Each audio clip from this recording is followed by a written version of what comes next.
একবারে তো বউ মরে দুই গান বানিয়ে দিছে, বাপ মরলে বাপ পাওয়া যায়, মা মরলে মা পাওয়া যায়, বউ মরলে বউ পাওয়া যায় না। কিতাব হচ্ছে চিন্তা করে একবারে কইল কিতারে তোর বাপ পাইলে কেমনে মরার করে, মা পাইলে কেমনে মরার করে, আর বউ হইলে না কেমনে। কই আমার আব্বা মারা গেছে, এলাকার সব বুড়ো বুড়ো শাসাই আই আমার বুঝাইলো, বাবা রে খান্দিস না রে বাবা, একদিন সব মর তুইব, তোর বাপ বললে কি তুই বেড়া, আমরা তো আসি কি হইলো করে মা মরি গেছে। সব বুড়ো বুড়ো বেটি কইলো খান্দিস না রে বাবা, তোর মা মরলে কি তুইছে, আমরা তো আসি বেড়া। আরো কেউ করে বউ মারা গেছে, বউ মারা যাওয়ার পরে কোনো মহিলা কইল না খান্দিস না, আমি তো আছি। সেটা খাটাসে বুঝছি কিটা, মা মরলে মা পাবেন না, বাবা মরলে বাবা পাইবেন না, এক বউ মরলে হাজার হাজার বউ পাওয়া যাবে। কথা কোন দেখে না, মার খেদমত করলে, বাবার খেদমত করলে, তাদের সাথে সম্মান আচরণ করলে আল্লাহ রাব্বুল আলামিন দুনিয়ার জিন্দেগিতে শান্তির জিন্দেগি করবে, অভাব দূর করবে, রিজিকে বরকত দিবে, রুজির মধ্যে বরকত দিবে, হায়াতে বরকত দিবে। জোরে বলেন সুবহানাল্লাহ। আর বোর কথায় উঠে, বোর কথার বসে, বোর কথার সব কাজ, মা হারে সম্মান দেয় না, এইরকম নাই। আর একটু জোরে বলেন। যদি বউ মরিদ হয়, বোর কথা সবসময় চলে, বোর কথা ব্যবসা করে, বোর কথা গাড়ি কেনে, মা ফেরে শিখায় না, মা ফেরে সম্মান দেয় না, এই বেটা রাস্তার ফকির হওয়ারও সম্ভাবনা আছে। একটা কিচ্ছা করলি দাম নেই, আসিল এক বাদশা, মাঝে মাঝে কিচ্ছু হওয়া লাগে। বাদশা হইল বউ মুরিদ, বাহিরে বাদশা কিন্তু গড় বউ মুরিদ, বউ যা কয় তা শুনে। এক মাছওয়ালা বড় মাছ হয়েছে, ভাবলো বাজারে গেলাম নাই, যাই গিয়া বাদশার দরবারে তো বেশি টাকা। বাদশা ভাবলো এটা 300 টাকার মাল, এবার আমার গড় এসে লইয়া দেয়া দি কিছু বক্সি, দেয়া দিছি 1000 টাকা। গড় গেছে মাছ লইয়া, মাছ ওরা চলে গেছে, এমনি ওয়াইফ করে এটা কত দিয়ে কিনছো, 1000 টাকা। কেনে 300 টাকার মাল তুমি 500 দিলিলা, 1000 দিবা কেনে, টাকা ফিরত দাও, টাকা ফিরত আনো, মাছ ফিরত দাও। আচ্ছা মাছ বাড়ির কিনা লই আইছিল, এখন বাসা ফিরত দিতে পারবা? যখন এর মধ্যে বাদশাও কইল এটা কিতা সম্ভব নই, সম্ভবই তুইব, ফিরত দাও। কিতা কইব, কিতা কইবা যুক্তি আমি এটা দিতেছি, গিয়া কইবা এই বেটা তোর মাছওয়ালা, এই তোর মাছ বেটা না বেটি রে, হে জবাব দিতে পারতো না। এই কথা কইয়া টাকা ফিরত তুলে আইবা। হেদি হয় বেটা, বেটা মাছ, তুমি হয় বেটি মাছ দরকার, হেদি হয় বেটি, তুমি হয় বেটা মাছ দরকার। বাদশা গিয়া কইলে তোর মাছ বেটা না বেটি, হে ওইটা কয় মাছ বিক্রি করে নিছি, এখন বেটা বেটি কয় কেনে, এরকম কিন্তু আছে। ওইটা কয় আমার মাছ বেড়াও না বেটিও না। বাদশা খুশি যখন ধর আরো 2000 টাকা নে তোর খুশিয়া দিলাম।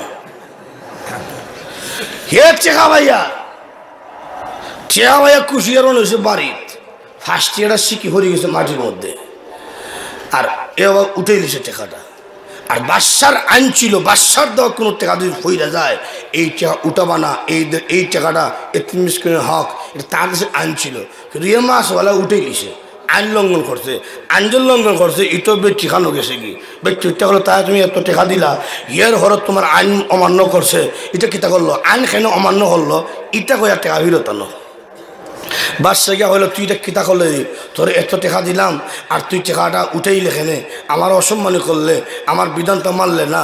এমনি মাছ চলা হয় মহারাজ আমি উঠাইতাম না, 5 টাকা কেনে, 500 হলে উঠাইলাম না, আপনারা এত টাকা দিয়েছেন কিন্তু আপনারা সম্মান দিছি বলে কিতা, টাকার মধ্যে আপনার ছবি দেওয়া, আপনার কল্লা আছে, রাস্তার মধ্যে হইরা তাহলে মানুষ উইটা হইরা দিব, এটা আপনার জ্যোতি, এর লাগে আমি টেকাটারে চুমা দিয়ে খবর রাখছি, আপনারা সম্মান দিছি। বাদশা হয় ধর আরো তোরে 2000 টাকা দিলাম। আর রাস্তার মধ্যে এলান দিয়ে যাইস কোনো বেটা যেন তার বোর কথা চলে না, বোর কথা চলে ফকিরই বই, কথা কোন ঠিক কিনা। বোর নামে অ্যাকাউন্ট বিদেশি যা টেকায় বোর নামে আয়, কথা কোন ঠিক কিনা। আর একটু যদি বলেন মার সম্মান নাই, বাবার সম্মান নাই, মারে বাহ কে ডাকে না, খালি আম্মা, শ্বশুরবাড়ি খালি গেছে আম্মা, সালাম নাই, কিচ্ছু নাই, গেছে হিকানো, কথা কোন ঠিক কিনা। শান্তি পাইবা না, অশান্তির জিন্দগি। একজন আল্লাহ ওলি ছিলেন, ওনার একটা গাভীর বাচ্চা ছিল, তো গাভীর বাচ্চা ছিল, তো উনি মরণের সময় ইয়ে গেছে, বুড়ো হয়ে গেছে, তো উনি বাছুরটা লইয়া গেছে জঙ্গল। ওনারও একটা ছেলে আসে ইটো ছুটো, উনি ভাবলেন আমি মইরা গেলে আমার গাভীটা লালন পালন করবো কেটায়। উনি গেছে গাভীর বাছুর লিয়ে ভাহারে যা হয়, ও আসমান জমিনের মালিক, আমি মনে হয় বাঁচতাম না, আমি মারা যাওয়ার হরে আমার গাভীর বাচ্চাটারে তোমার ফেরেশতা দিয়ে লালন পালন কইর। সুবহানাল্লাহ বলবেন না? আর আমার ছেলে বড় হইলে তার কাছে গাভীর বাচ্চাটা হুসে দিও। সুবহানাল্লাহ। বাবা মারা গেল, ছেলে দিন দিন বড় হইতেছে, বড় হইয়া এই ছেলে এমন আল্লাহ হইছে, তার সময়টা 3টা ভাগ করছে। এক ভাগ মার খেদমত করে, এক ভাগ রুজি করে, আর আরেক ভাগ আল্লাহর গোলামি করে। রুজির টেকাটারে 3টা ভাগ করছে, এক ভাগ খাইবার লাগিয়া, এক ভাগ আল্লাহ রাস্তা দান খরচ করে, আর আরেকটা ভাগ মার চিকিৎসা করে। জুড়ে বলেন সুবহানাল্লাহ। তার অভাব যাচ্ছে না, যা রুজি করে সে সুবিধা অভাব যায় না। এমনি মা হইল, এই ছেলে তোর আব্বা পাহাড়ের মধ্যে একটা গাভীর বাচ্চা রেখে গেছি, এটা তখন বড় হয়ে গেছে, রশ্মি নিয়ে বান্দার টাইনে আনিস, ডাক দিস। তখন গেছে গিয়া খুঁজছে আমার আব্বা রেখে যাওয়া আমানত কোথায়। এমনি গাভী জঙ্গল থেকে বেরোইয়া আইয়া মানুষের মতো সালাম দেয়, আসসালামু আলাইকুম, আমার ফিসের মধ্যে আপনি উঠেন, আমি আপনারে আপনার বাড়িতে পৌঁছে দেব। এমনি যুবক কয় না, আমার মা বলছে তোকে রশ্মি দিয়ে বান্দার টাইনা নিতাম, তোর উপরে উঠতে দিন। আম্মা কইছে না। এমনি গাভীটা দেখো, আমিও হরিকা করলাম, আরামও হইরানি, মার কথা বললে যাও, টাইনা নিচ্ছে বাড়ির। মা কইলে যা বিক্রি করে দে, মনে করেন 200 টাকা, আগের জমানা তো 200 টাকা বিক্রি করে দে। রাস্তার মধ্যে গেছে, এমনি গিয়া কইল, একজন কাস্টমার হয়েছে, ভাই তোমার গাভী কত? 200। কাস্টমার হয় আমি 300 টাকা দিব। 300 টাকা বিক্রি করতে হইলে আম্মারে কইতেইব, আম্মারে না কইয়া বিক্রি করতে পারতাম না। জোরে বলেন সুবহানাল্লাহ। মার কাছে গিয়া কয়, মা এ কাস্টমার হয়েছে, বেটা কয় 300 দিব। মা কয় যা বিক্রি করে দে। যা কয় ভাই আম্মা বলছেন 300, এখন কাস্টমার কয় 400 টাকা দিব। 400 টাকা হলে আম্মারে কয়া লাগো, যাও কইয়াও। ও মা এখন বেটা কয় 400 টাকা দিব। 400 বলে যা বিক্রি করে দে। যা কয় ভাই আম্মা বলে 400 টাকা, বেটা এখন কয় 800 টাকা দেবো। তুই কিতা শুরু করছো মিয়া? আইলে 112, একবারে বাড়তে পারো না? আমারে কইছিল, ও মা এখন বেটা আর 100 বাড়ছে। মা কয় এটা কোন কাস্টমার রে? গেলই বারে যা লইয়া, এখন আর দাম কইস না, লইয়া আমার কাছে গেছে। গিয়া বললো ভাই আম্মা এখন রেট কইছে না, কইছে আম্মার কাছে এবার লাগিয়া। এমনি কয় আমিও ফট করছিলাম তোমার মার কাছে যাইবার জন্যে। গিয়া হইল, মা ডাক দেখো, তুমি খুব বাড়ি হইল না বেটা, গেলি 112। কয় মা আমি দুনিয়ার কোনো মানুষ নই, আমি হইলাম মহান আল্লাহর রহমতের ফেরেশতা। আরো জোরে বলেন সুবহানাল্লাহ। এই মহিলা, তোমার সন্তান নেককার, তোমার সন্তান তোমার খেদমত করে, এটা আল্লাহর কাছে পছন্দ লেগে গেছে। মহান আল্লাহর ইচ্ছা হলো এই গাভী বিক্রির মাধ্যমে তোমার সন্তানকে কোটি কোটি টাকার মালিক বানানো। সুবহানাল্লাহ বলে। একদল আসতেছে গাভী কেনার জন্যে, আমি যতক্ষণ পর্যন্ত তোমাকে বলবো না যে বিক্রি করে দাও, এর আগে তুমি বিক্রি করবা না। একটা দল আসতেছে, আমি যখন যাইমু আবার আয়া কইমু তুমি বিক্রি করো, আমার আসার আগে বিক্রি করবা না, এটা কইয়া গেছে। এক দল আইতেছে বনি ইসরাইলের, বাতি যায় শাসারে হত্যা করে নিছে, শাশুড়ি বিয়া করে নিত। শাশি আসলে খুব মোটা তাজা লম্বা সুন্দর, খুব সুন্দর। চিন্তা করলো শাশুড়ি ভালো লাগি গেছে, ও শাসা তাহলে তার হইতো না, শাসারে গুম করে নিতাম। কোন হইরা গুম করে দিছে, হত্যা কইরা মিছিল দিতেছে, আমার শাসারে কে মারলো? হত্যার বদলা হত্যা চাই। আর এ বিশ্বাস এটা করতো, তুই এটা হত্যা করতো, আবার তুই বিশ্বাস চাই রে। এইরকম এখন আমরার জমানা তো চলতেছে, কথা কোন ঠিক কিনা? এ ওই মারে আরেকজনের নামে মামলা দেয়, কথা কোন ঠিক কিনা? গাড়ি কে জ্বালাইলো? ওই জ্বালাইছে, কথা কোন ঠিক কিনা? এটা হইল বনি ইসরাইল অত্যাচারী। এখন কইতেছে শাসারে কে মারছে, বিচার চাই।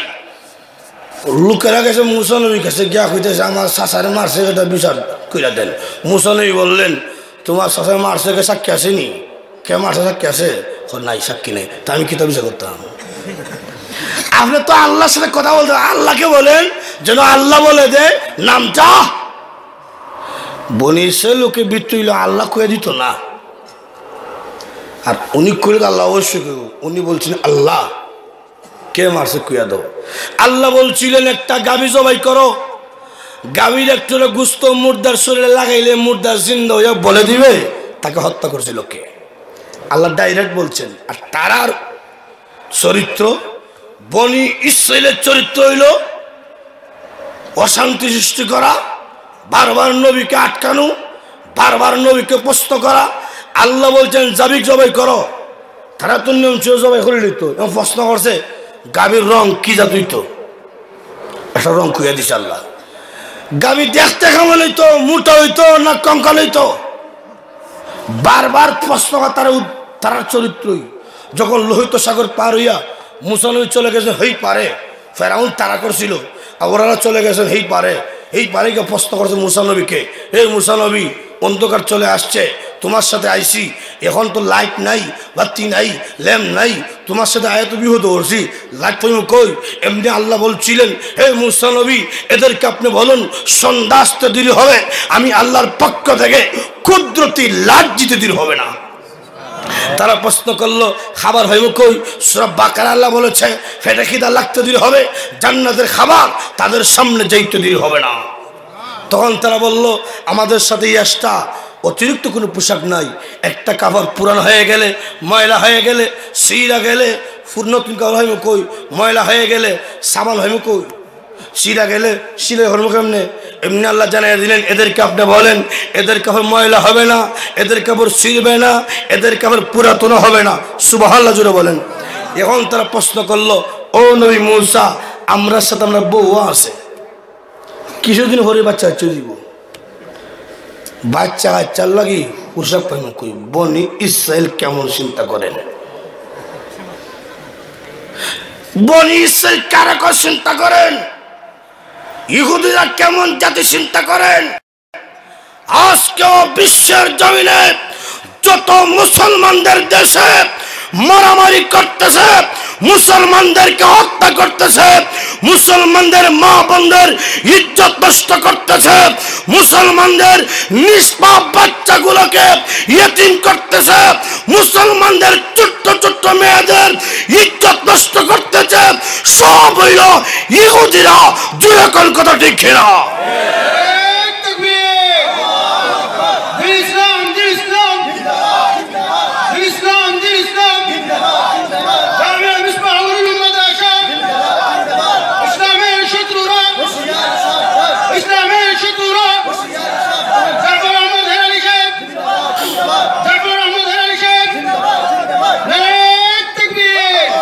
বিশ্বের অশান্তির কারণ একমাত্র ইহুদি, কথা কোন ঠিক? তাদের অভ্যাস ওই অশান্তিতে রাখা, বারবার প্রশ্ন করার দরকার আছে। আল্লাহ তখন বলছিলেন এদেরকে আপনি বলেন সন্তান যখন দিব জান্নাতের পোশাকও দেওয়া দেব। পরে তারা কয় সন্তানও 3 দিন বড় হইব, খাবার তো জায়গা থেকে দিব, তখন বড় কারো হইব কই? আল্লাহ তখন বলছিলেন সন্তান যত বড় হবে কাপড়ও তত বড় হতে থাকবে। তো যেই কথা বলতেছিলাম এদের চরিত্র, এদের আখলাক হলো বারবার প্রশ্ন করা, বারবার অশান্তিতে রাখা। হে মুসা নবী আল্লাহকে বলেন গাভীর রং কেমন হইতো, গাভী দেখতে কেমন হইতো, কয় দাঁত হইতো, সমান সমান দাঁত হইতো না আদাত হইতো? বারবার যখন প্রশ্ন করতেছে মহান আল্লাহ প্রশ্নের জবাব দিতে গিয়া ওই যুবকের গাভীর কথা উল্লেখ করছে। ওই যুবকের গাভীর যতটা গুণ সব গুণ কইছে। এখন দেখা যায় ওই যুবকের গাভী ছাড়া তাদের দেশে এইরকম গাভী আর দ্বিতীয়টা নাই। গেছে গিয়া কইল মহিলা তোমার গাভী কত? মহিলা ওটা কয় গাভী কত? তোমরা কত দিবা? আমি কইতাম না, মনে করেন 10,000 টাকা, 10,000 টাকা দিব। মহিলা কয় এটা আমার গাভীর লেদার দামও কইছ না, তুমি কও, তুমি কও 20,000 টাকা দেবো, এটা আমার গাভীর ঠ্যাঙ্গর দামও কইছ না, তুমি কও, আমরা কইতাম না। বারবার যখন কইতে সাহেব ব্যক্তি দেয় না, তো তার চূড়ান্ত ফয়সালা করলো যে আমরা এখন গিয়া বলবো গাভীর চামড়া খাটিয়া বুড়ল হালাইয়া সৈন্য বইরা দিলে মাবাসিলে হইরা আস্থা বেরো শোনা থাকবো। এখন দুই দে দিছে না দিলে নাই আর জিন্দা করা লাগতো না চাচারে। এখন তারা যাইতেছে এমনি আগন্তুক ফেরেস্তা আয়া কুইয়া দিছে এখন আইলে দিলাই হোক, কারণ এখন তো গেলে আর আইতো না। কথা কন ঠিক না? এখন তারা গেছে গিয়া হইল মহিলা তোমার গাভীর সামনে ফেটর সামনে খাচ্ছা বুড়ল হলাইয়া স্বর্ণ ঢুকাইয়া সিলে ঘুরা দিলে মু ধর হইলে আস্তা গুরু তুমি খাইলে রান্দা একটু আমরা নিমু দিবাইনি। এমনি মহিলা হত্যা কইল বারবার তোমরা আইতাছ কতবার হিরত দেওয়া যায়, যাও লোকে। যাওয়ার সময় ওরা তো লেগে গেল গাড়ি, ফেরেশতাকে আটকাইয়া মা বলছিলেন এই আগন্তুক ফেরেশতা আমি জানতে চাই, কারণ তো বুঝলাম না। এই ফেরেশতা বলছিল তোমার স্বামী রেখে যাওয়া আমানত, তোমার সন্তান রেখে যাওয়া আমানত গাভীর বাচ্চা, মহান আল্লাহ পাক তোমার সন্তান যে আখলাক তার মার খেদমত করে, আল্লাহর সাথে শিরিক করে না, এই জন্য আল্লাহ পাক গাভীর বিক্রেতার মাধ্যমে তোমার সন্তানকে লক্ষ লক্ষ টাকার মালিক আল্লাহ বানিয়ে দিয়েছেন।